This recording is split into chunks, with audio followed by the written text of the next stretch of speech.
আসসালামু আলাইকুম ওয়া রাহমাতুল্লাহি ওয়া বারাকাতুহু। কেমন আছেন সবাই? আশা করি সবাই ভালো আছেন। আপনারা দেখতেছেন রাহেল ফিটনেস ব্লগ। তো গাইস, আজকে আমার ব্যায়াম শেষ করে ফেলেছি আমি।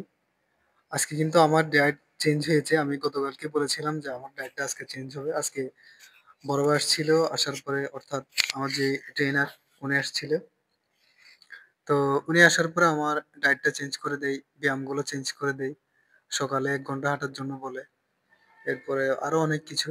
তো অলরেডি আমার এখন খুব একটা আমার কাছে দুর্বল লাগতেছে, কারণ আমি অনেকগুলো ব্যায়াম করার পরে এখন গোসল করে আসলাম।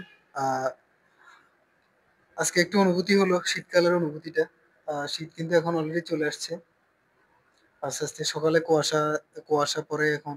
এখন যে গোসল করলাম আমি এখন বুঝতে পারতেছি আসলে অনেক ঠান্ডা। পানিগুলো অনেক ঠান্ডা ছিল। তো গাইস, আমি এখন যাবো আলু সিদ্ধ করার জন্য।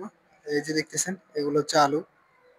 কারণ আমি কার্বোহাইড্রেট অর্থাৎ ভাত যেহেতু আমি রাতেও খাচ্ছি না, আর সকালেও এখন ভাত নেই ডায়েটের মধ্যে। দুপুরে আছে শুধু একবেলা। আর বয়েল করা মুরগির মাংস খাচ্ছি। কালকে আমি আপনাদেরকে দেখাবো আমি কিভাবে বয়েল করতেছি। বয়েল করাটা আমি আপনাদেরকে দেখাবো। মুরগি বয়েল। এখন আমি আপনাদেরকে দেখাবো আমি আলু সিদ্ধ কিভাবে করতেছি। প্রথমে আলুগুলোকে আগে ধুয়ে নিব। আলুগুলোকে ভালো করে ধুয়ে তারপর আমি হিটারে নিব। হিটারে বসিয়ে হিটার করে দিলাম অন। ওকে। এখন আলুগুলো সিদ্ধ হয়ে যাবে। তো গাইস, আসলে আমি আপনাদেরকে বলবো যে আপনারা দয়া করে আমাকে একটু সাপোর্ট করুন। যারা এখনো সাবস্ক্রাইব করেন নাই, এই যে আমার ভিডিওটা যারা দেখতেছেন একটু সাবস্ক্রাইব করে দিন। আর ইনশাল্লাহ আমি তো এমনি ভিডিও দিতে থাকবো। আসলে আমি আপনাদেরকে বলতে চাই, আসলে আমি যে এখন ডায়েটে আছি, এই ডায়েটে থেকে বেশি যদি করেন, মানে মাঝে মধ্যে মন চায় যে কান্না করে দিই। ব্যায়াম করার সময় একেবারে স্ট্রেংথ থাকে না। স্ট্রেংথ খুবই কম হয়ে যায়, কারণ কার্বোহাইড্রেট যখন আমাদের শরীরে খুব বেশি গ্রহণ করতে না পারে, কার্বোহাইড্রেট যখন না ঢুকে, তখন এমনিতেই শরীরটা একটু দুর্বল হয়ে থাকে। সত্যি কথা বলতে আমরা হচ্ছে মাছে ভাতে বাঙালি, যেটা আমরা সকলেই জানি।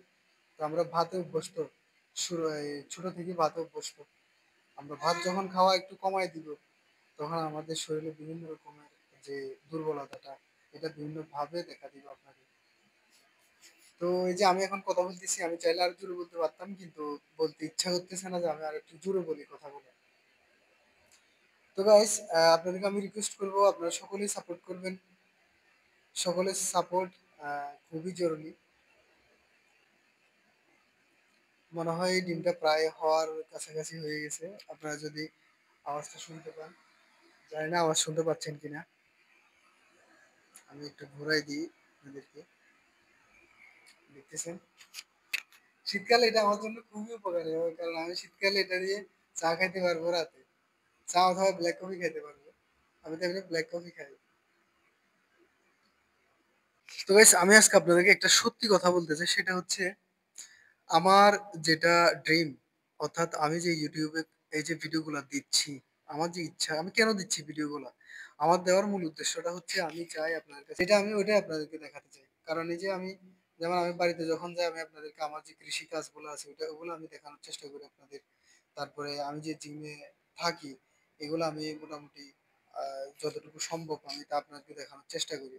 আমি চাই না আপনারা আমাকে যেটা যেভাবে রিয়েল দেখতেছেন, ভিডিওতে যেভাবে দেখতেছেন, ওইভাবে আমি, আমার সাথে যদি দেখা হয় ওইভাবেই ওইরকমই আমি। তো আমি চাই আপনাদেরকে আমি রিয়েলটা দিতে। আশা করি বুঝতে পারছি। অনেকে আছে কিন্তু ব্লগিং যারা করে একটু বেশি দেখানোর জন্য, বা একটু ভিউ পাওয়ার জন্য অনেক অনেক কিছুই করে থাকে। তো আমার এত কিছু, আমি ভিউ পাওয়ার জন্য আমি এক্সট্রা যে কিছু করবো এরকম আমি কিছু জানিও না এরকম। আহ, আমার আসেও না এরকম, আমি এইভাবে অ্যাক্টিভও করতে পারি না। আমি যেটা আপনাদের কাছে দেখাই ওটা আমি রিয়েল, যেরকম ভিডিওতে আমাকে যেরকম দেখবেন, সরাসরি দেখা হলে বা সরাসরি কথা হলেও আমাকে ওইভাবেই দেখবেন। তো গাইস, এটাই ছিল। আর গাইস, যাই হোক, আমি বেশি কথা বাড়াবো না বা বেশি কিছু বলবো না। আজকের ভিডিও আমি এখানে শেষ করব। একটু পরে এখন আমি শুয়ে যাব, কারণ সকালে আমাকে ভোরে আবার তাড়াতাড়ি উঠতে হবে। 1 ঘন্টা হাঁটতে হবে। আজকে মাহফুজ বা আসার পরে, আমার ট্রেনার আসার পরে আমাকে বলতেছে যে আমি হাঁটতেছি না। আমার অনেক দুর্বলতা গুলো উনি তুলে ধরেছে। কারণ আমার ফ্যাট লসটা আরো বেশি হওয়ার কথা ছিল, কিন্তু তা তুলনামূলকভাবে অনেক কমই হয়েছে। তো এই কারণে উনি বলছে সকালে উঠে হাঁটতে হবে, এটা জরুরি বাধ্যতামূলক। যাই হোক, এখন আমি ঘুমাতে যাব। ওকে গাইস, আজকের ভিডিও এখানে শেষ করছি। আসসালামু আলাইকুম ওয়া রাহমাতুল্লাহি ওয়া বারাকাতুহু। আর সকলে একটু একটু করে লাইক এবং সাবস্ক্রাইব করে দিয়ে যাবেন।